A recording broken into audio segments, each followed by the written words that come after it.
High friends, welcome to Sam's kitchen. Friends, आज आहे सोमवार आणि आजपासून 4 सोमवारी आपण आहे ना टिफिनचे स्पेशल आपण पदार्थ म्हणजे रेसिपीज आपण शेअर करणार आहोत। तर आजची पहिली रेसिपी आहे आलू पालक पराठा बाईट्स।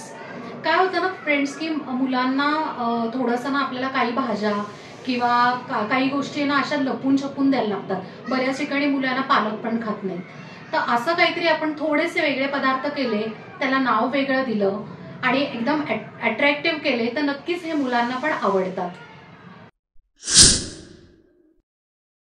आलू पालक पराठा बाईटसाठी ना आता आपण एका मिक्सरमध्ये आहे ना मिरच्या टाकून घेऊयात। मी 4 घेतलेल्या आहेत, तुम्हाला जेवढं तिखट पाहिजे त्या पद्धतीने। एक 5 ते 6 लसणाच्या पाकळ्या, एक मोठा बाउल चिरून घेतलेला पालक। आता आपण ना मिक्सरवर हे छानपैकी बारीक करून घेऊयात आणि पेस्ट करूयात। मस्त आपण पेस्ट करून घेतलेली आहे। आता आपण कणिक भिजवायला घेऊयात। एका बाउलमध्ये ना मी आता 2 वाट्या कणिक घेतलेली आहे म्हणजे गव्हाचं पीठ। आता त्यात ना आपण 1 चमचा तूप टाकून घेऊयात। एक 2 ते 3 चमचे आपण तीळ टाकून घेतलेले आहेत, चवीप्रमाणे मीठ। आता आपण जी पालक मिरची आणि ह्याची पेस्ट केली होती तर ती आपण आता सगळी टाकून घेऊया।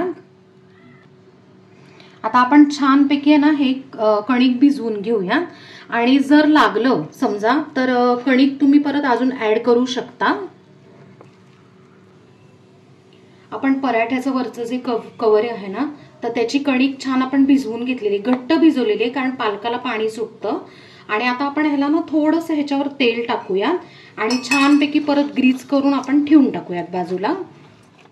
आता आपल्याला पराठ्याचं स्टफिंग करण्यासाठी ना आपण 4 बटाटे घेतलेत मीडियम साईजचे, तर ते आपण आता छानपैकी ना स्मॅश करून घेऊया।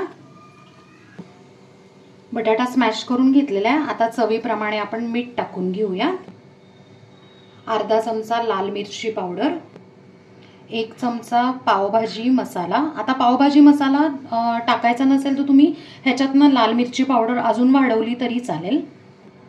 अगदी पाव चमचा हिंग, त्यात आता 1 चमचा कसुरी मेथी आपण ना अशी जरा क्रश करून टाकूयात।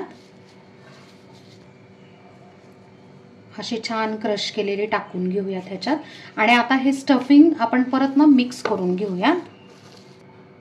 आपलं स्टफिंग तयार आहे। आता आपण पराठ्याची कणिक आणि स्टफिंग असं छानपैकी इक्वली 4 ह्याच्यामध्ये डिवाइड केलेलं आहे।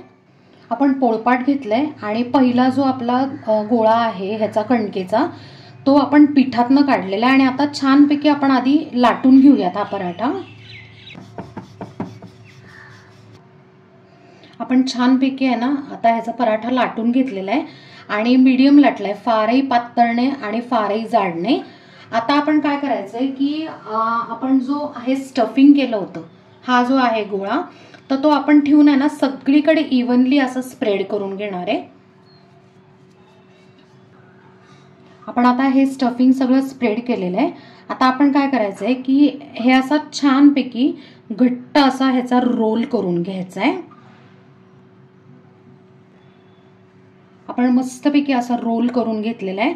आता आपण काय करायचंय की हा जो रोल आहे ते आपल्याला पीसेस मध्ये कट करायचा आहे। मग असा 1-1, 1.5 इंच तुम्हाला जसं पाहिजे तसं तुम्ही असं पीसेस मध्ये कट करू शकता। असे आपण सगळे पीसेस कट करून घेतलेले आहेत। आता हा जो एक पीस घ्यायचा आपण असा करायचा आणि इकडे प्रेस करून घ्यायचं, असा फारही पातळ करायचा नाही म्हणजे आपल्याला छानपैकी हे जे बाईट्स आहेत ते छान फ्राय करता येतात। तर असे आपण आहे ना सगळे जे रोल केलेले होते कट करून घेतलेले पीसेस आहेत तर असे पराठा बाईट्स आपण सगळे तयार करून घेऊया। आता आपण पराठा बाईट्स फ्राय करून घ्यायचे, त्यासाठी एका पॅन मध्ये मी तेल घेतलेले 2 ते 3 चमचे। हे बाईट्स आता असे ठेवून घेऊयात आपण। आता हे जे बाईट्स आहेत ते 5 मिनिटं आहे ना तरी आपण बारीक गॅसवर मग अगदी लो फ्लेमवर आपण छानपैकी फ्राय करून घेऊयात। कारण कसं आहे ना की आपण आहे ना कणकेचे केलेले आहेत, वरचं कव्हरिंग जे आहे ते कणकेचं आहे, सो त्याला थोडंसं स्लो प्रोसेसमध्ये केलं तर ते इतके छान मस्त क्रिस्पी होतात। 5 मिनिटं झालेले आहेत। आता आपण चेक करूयात दुसऱ्या साईडनी। येस, मस्त कलर आलेला आहे, तुम्ही बघू शकता। आणि असे ना छान क्रिस्पी पण झालेले आहेत. आता आपण सगळेच ना टर्न करून घेऊयात, उलटून घेऊयात. आपण सगळे टर्न करून घेतलेले. आता बारीक फ्लेम म्हणजे जी लो फ्लेम आहे त्याच्यावरच आपण 5 मिनिटं छानपैकी परत फ्राय करून घेऊ दुसरी साईड. आणि आता तेलाची गरज नाही, जेवढं आपण पहिला सुरुवातीला तेल टाकलं होतं तेवढं अगदी सफिशियंट आहे. आता 5 मिनिटं झालेत. आपण दुसऱ्या साईडनी पण चेक करूया. येस, दुसऱ्या साईडनी पण खूप छान फ्राय झालेले आहेत. अशा पद्धतीने आपण बाकी सगळे पराठा बाईट्स करून घेऊया. तर फ्रेंड्स, मस्त असं टिफिन स्पेशल आलू पालक पराठा बाईट्स तयार आहेत आणि आपण ते सर्व केलेले आहेत टिफिनमध्ये. त्याबरोबर आपण छानपैकी टोमॅटो केचप पण दिलेला आहे. आणि आता ह्याच्यात ना आपण ड्रॅगन फ्रूट पण दिलेले आहेत छोटे पीस करून. तुम्ही कुठलंही सीझनल फ्रूट दिलं तरी चालू शकतं. तर फ्रेंड्स, कशी वाटली तुम्हाला ही हटके रेसिपी? आहे ना मस्त. आणि महत्त्वाचं म्हणजे छान पौष्टिक पण आहे आणि झटपट होणारी पण आहे. आदल्या दिवशी तुम्ही बटाटे उकडून ठेवले किंवा मग पालकची प्युरी करून ठेवली तर नक्कीच हे खूप हेल्पफुल होईल सकाळच्या घाईगडबडीत. तुम्ही पण नक्की करून बघा आणि मला कमेंटमध्ये सांगा. आपल्या चॅनलला सबस्क्राईब करा, लाईक करा, शेअर करा आणि कमेंट करा. आणि हो, बेल आयकन नक्की प्रेस करा अशाच नवीन नवीन आणि एक्साइटिंग व्हिडिओजच्या नोटिफिकेशनसाठी. थँक्यू.